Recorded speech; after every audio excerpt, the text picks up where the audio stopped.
Hanine Hassan. She has a master's in political science and in linguistics.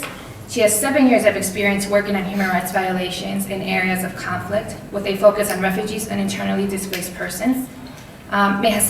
Hassan has served as a consultant to numerous projects on human rights in the MENA region and is currently a researcher at the Euromed Observer for Human Rights. And she will be discussing the case of Palestine for us. So, thank you, and you have the floor. Thank you very much. Thank you everyone for being here. First of all, I would like to say that for me to be here today, it took me literally 32 days, simply because I was in the Gaza Strip and Israel was blocking. We are under siege for 7 years, and Israel is blocking the way for us to enter and exit the Gaza Strip. So in order to come to a conference or try to work or try to do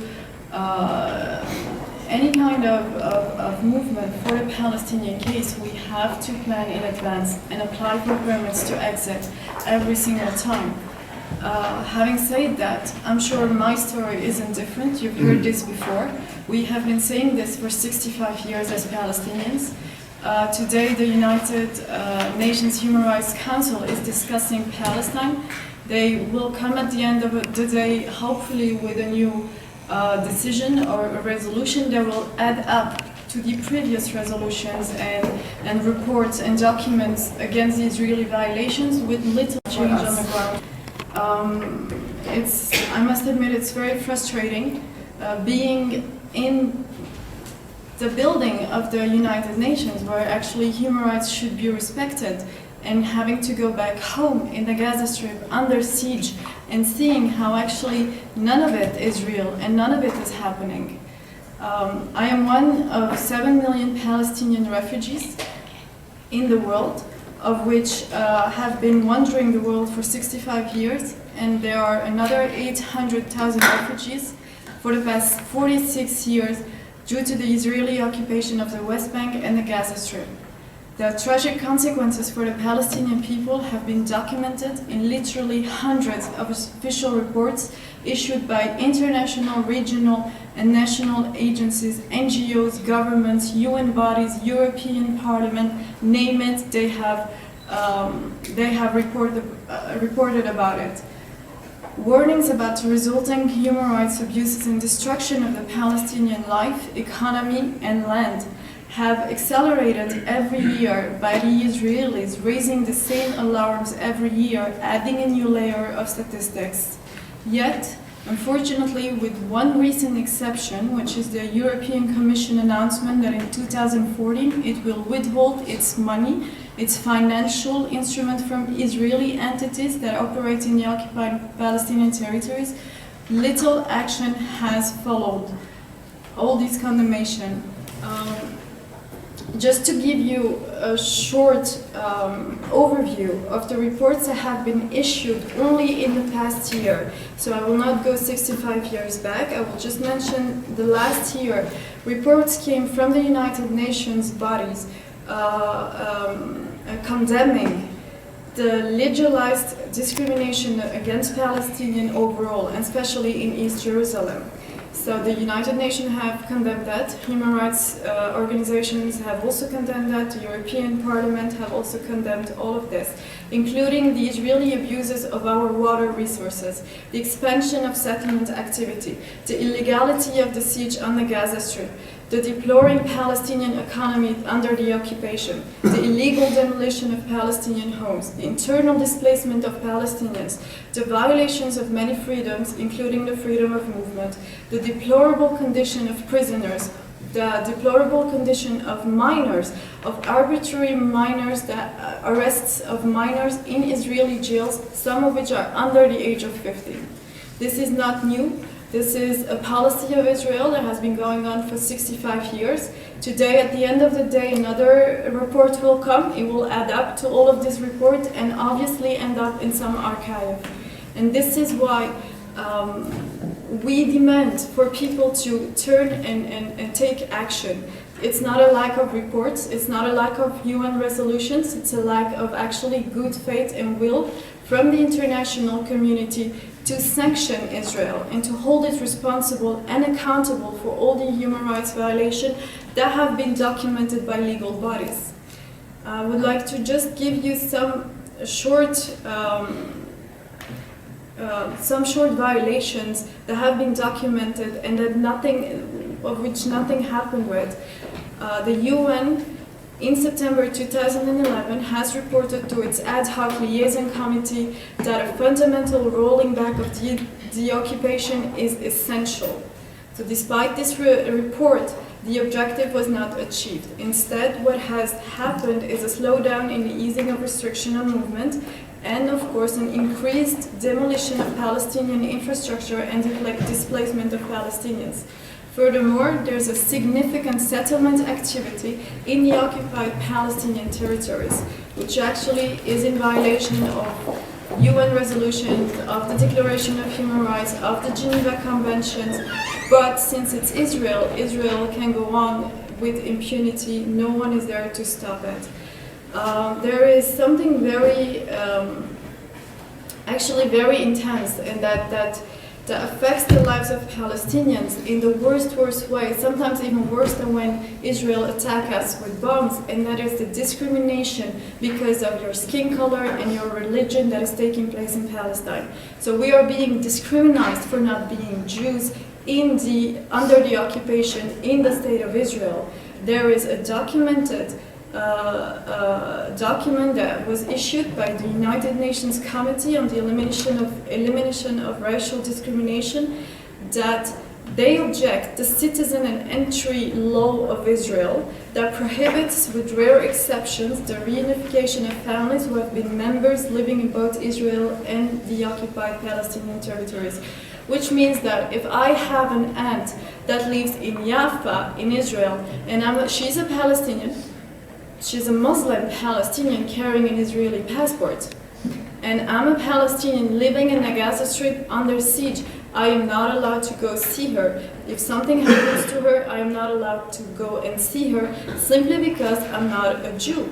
This is the core of apartheid. This is not acceptable under any kind of humanitarian international law, and it has been documented. Nothing has been done with it, and it continues. There are areas that we cannot enter that Israel restricts to us as buffer zones or are bypass roads. There are many terminology. These roads are only for Israelis. They're not meant for Arabs, as they refer to us, or the indigenous people that are not allowed into certain areas. So there's racism that is taking place and affecting our lives in the most demeaning way that will have actually consequences for generations to come. Regardless of the public welfare that is suffering, according to UN OCHA, as of July 2013, 57 of Gaza's households are food insecure, and about 80% are aid recipients. That means that 1.2 million people in Gaza need aid in order to survive. That's a tremendous number, and people should really stop and realize what that means. That you are a generation of refugees. You were born as a fourth generation of refugee into a camp in the Gaza Strip. It is not your fault.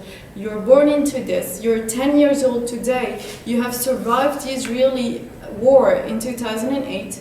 You've survived the latest Israeli attack in November 2012, and you live under siege, and you're 10 years old. Imagine what kind of consequences that has into an entire population.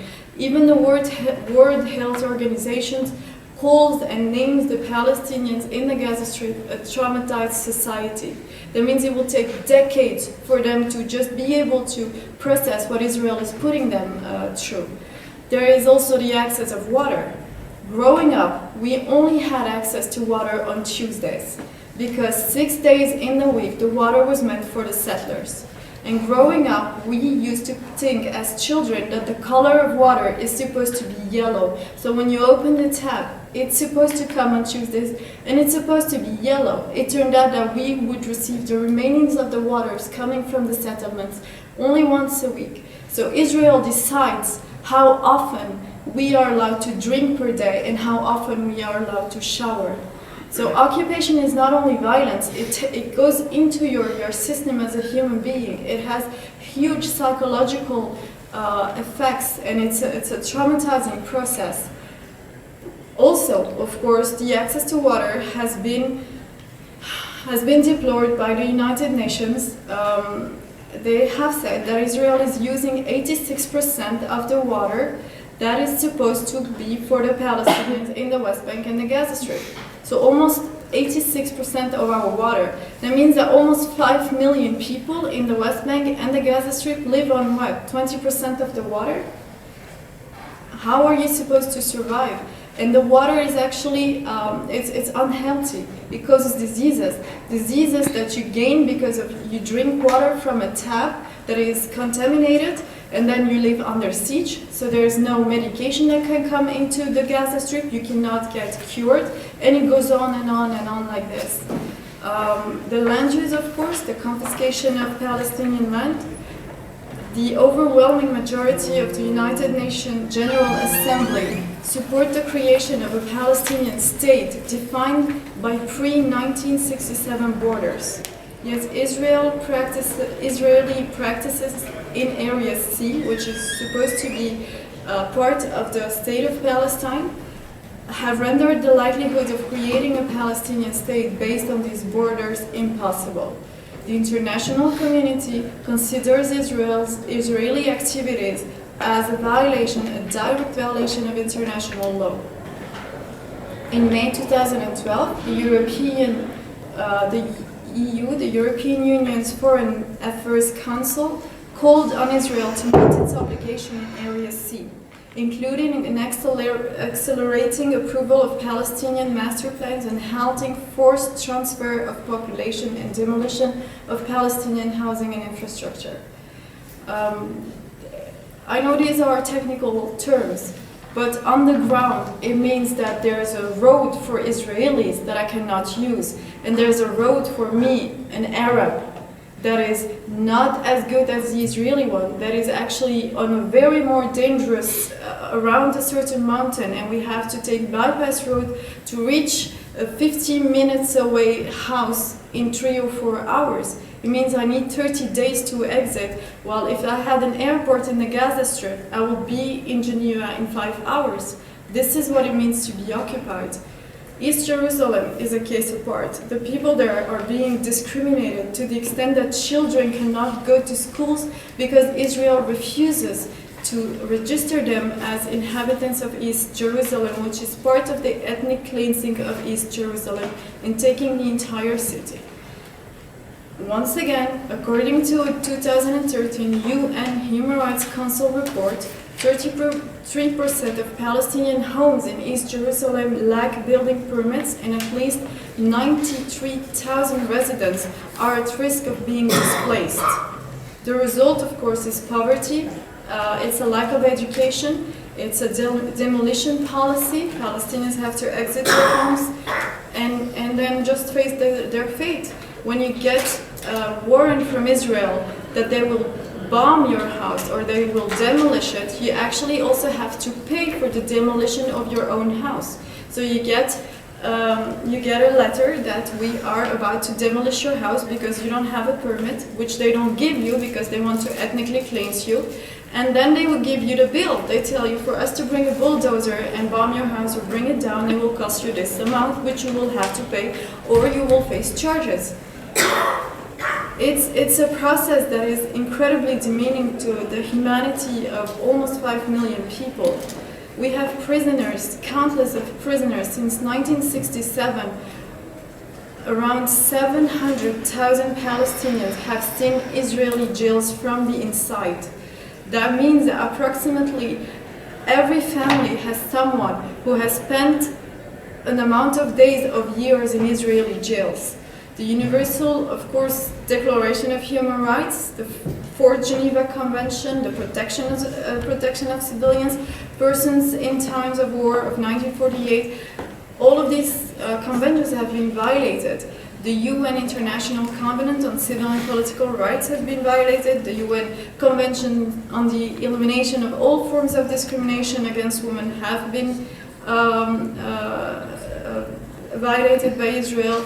The UN Convention Against Torture and Other Cruel, Inhumane, or Degrading Treatment for Punishment have been violated. And finally, the UN Convention on the Rights of the Child have been violated by Israel. We know this. I'm not saying anything new, we know it. So now what? Do we wait for the end of the day when another report will come today condemning Israel, demanding it to live up to its democratic values, which obviously they don't have? I think that the United Nations can do much more than just write reports. They can actually practice what they preach. If you practice human rights, then push that country to respect them. You can send missions to Israel and call Israel to comply with the Fourth Geneva Convention. You can oblige Israel to cease all settlement activities without preconditions, or they will have to face sanctions. These policies have been applied on other countries. Israel is not any different than any other country that violates human rights. The UN should immediately initiate a process of withdrawal of all settlers from the occupied Palestinian territories. They should not give Israel excuses, they should just apply international law. And countries that make this possible should stop. The European Union is actually making the occupation possible by paying, by maintaining it. And they should simply try to stick to the second article of the EU-Israel Association Agreement, which is based on mutual respect between the European Union and Israel. So if Israel doesn't stick to human rights, there are procedures and there are steps that the European Union could take to force Israel. What I'm trying to say is, all of these reports, they have highlighted all facets of Israeli control on Palestinian land and people, each now stretched to a breaking point that cannot be sustained any longer. And it is past time to progress beyond words into action. I think that 65 years is a long time. I think that Israel has had many, many warnings. I think we should not wait for another 9 months when the United States will try to forge another peace process that will obviously not succeed given the past history of Israel. And it's time, the timing is right for international and European governing bodies to play the role the United States cannot do to its internal political climate, that of enforcer. If you preach human rights, then please respect them. And this is all we're asking. Thank you.